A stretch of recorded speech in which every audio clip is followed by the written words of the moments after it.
I'm 30 years old, female, and a current student in nursing. 2020 Thanksgiving went from exciting to creepy for me.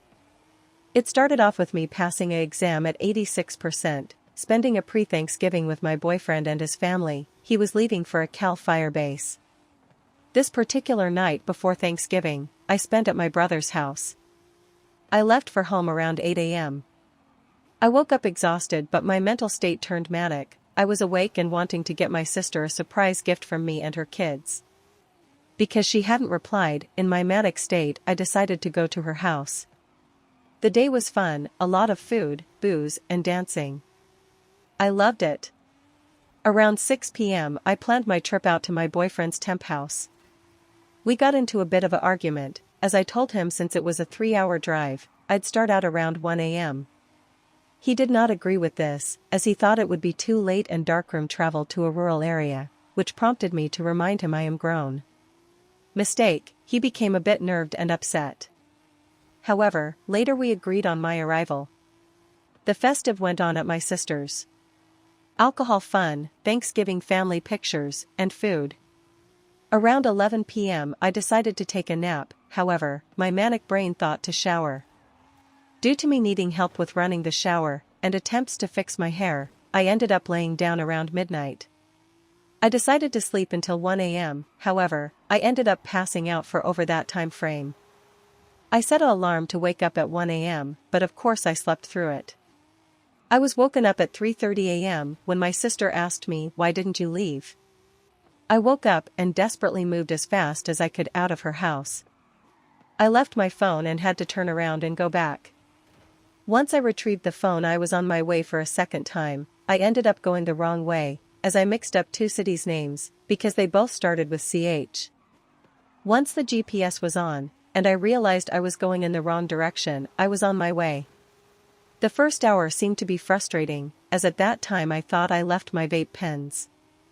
Thanks to my sister telling me I left my pens, which she meant actual pens. Not her fault, but mine, although I found the vape pens 2 days later in my purse. Woman facepalming, medium dark skin tone. Once leaving the city lines or Sacramento, I got into a race with a Silverado that was lifted, and my jealousy that I was in a SUV versus a beautiful truck, I decided to take on the race, until I reached 120 miles per hour for about 10 minutes and decided it wasn't worth the ticket. At the time it was only me, the Silverado, and a fellow Ford on the road. About 5 minutes later, the Silverado took an exit. Now it was only me and the fellow Ford in a rural dark area. During the drive I noticed the Ford was on the side of me, and at one point seemed to be close enough on my right side to swipe me. Due to my blindness in the dark, I was more so focused on making it safely, and not focused on the car that seemed to even cut off other cars to be on the side of me. This was only a 2-lane road in one direction, so you can understand why it wasn't a bother. We made it to a small town that meant taking a major street for about 3 to 5 miles, going through stoplights. At one point I thought, damn, I hate when people are too close to me. It was annoying to me, but after 2 lights, the fellow Ford turned off, and I felt a bit childish for even caring. 2 to 3 lights down, as I made it through the green light, I noticed a car turning onto the street, and being attentive I noticed the car. It was the same car, and at this point my body started to shake as the car made sure it was back on the right side of me, keeping up with persistence this time. My head began to hurt, and at first I didn't understand. The fear was kicking in. Why would this car come back to the main street? There are only 3 other cars, and he's the one on the side of me. The fight or flight response began to creep up on me, and I didn't want to turn my head as if I noticed. In that moment I did not want to call my boyfriend. What if I'm just paranoid?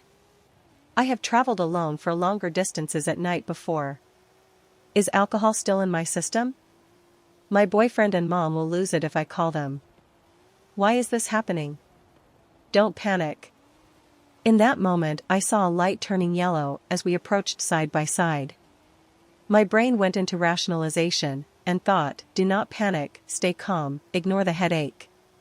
When the light turns green, stay, see if he goes. We approached the light and stopped. The light seemed to be much longer than the others.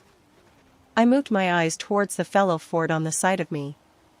The windows were lightly tinted, but I could see a hat and a person looking towards me, then seconds later look up at the light and then peer back into my passenger window.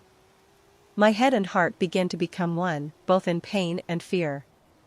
Then, the light turned green. There were 2 cars behind us, but I stayed on my brakes. I didn't move, and I didn't see his car enter the intersection either. I turned my head to look, and I could now see more of the silhouette of the man's face under the hat staring at me. I took off slowly to collect my composure and not seem to be scared, and so did he, keeping my pace of slowly going through the intersection. I heard a car behind us beep the horn, and it was like a light switch. I noticed a truck in the distance through the last light that was making it through the abyss of the rural highway that was only a 1-lane road. I decided to speed up to make the last light. But so did the fellow Ford, keeping up with my pace. It seemed that he was trying to cut me off, but I went from 45 miles per hour to 65 miles per hour. The trucks were going slow, and now he was behind me and so close that I couldn't see his lights in full. In panic, I went off the side of the road as to pull off to pass up the truck, so did he. When I noticed he passed the truck and was still just as close behind, I noticed the second truck. I sped up to 90 miles per hour and went towards the left, which was into incoming traffic, to cut off the truck. My rationalization was to speed, and even if I was pulled over I'd be safe, I hoped. I cut the big rig truck off and began to speed up. Now able to see far behind me in the distance through my rear-view mirrors, I could see the car trying to cut the truck off to the right and left, but cars were oncoming in the opposite lane, and due to trees to the right, the Ford seemed to weave in and out of the lane. He was trying to erratically cut off the truck. By now even the truck lights were far behind me. I was going about 120 miles per hour and continued it with no effort, as I am experienced with driving fast, and my adrenaline to flight made it easy. I was still shaking and crying, and the headache became bearable.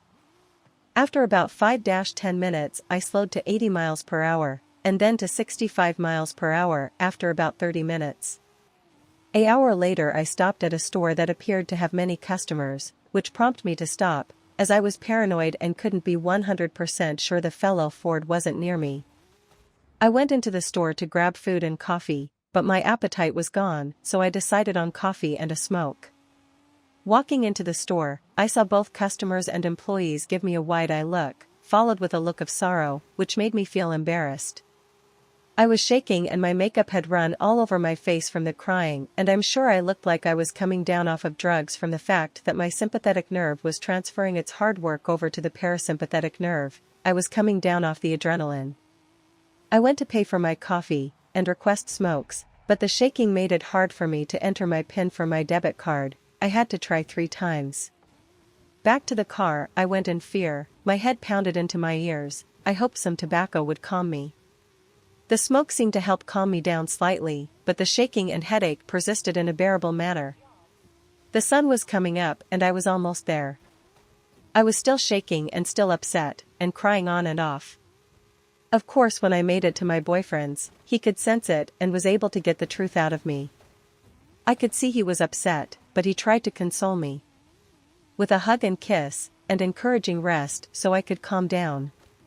It was hard to study that day, the headache persisted, and I stayed in bed. My boyfriend made the decision of me not taking any more late-night drives, and even made sure I stayed in his dwellings until he was off and with me. It's days later, and it's dark out, and I'm scared to go out. I wish I would have listened. 30 or not, no person, male or female, should think it's okay to drive into rural areas at night. There are crazies out there.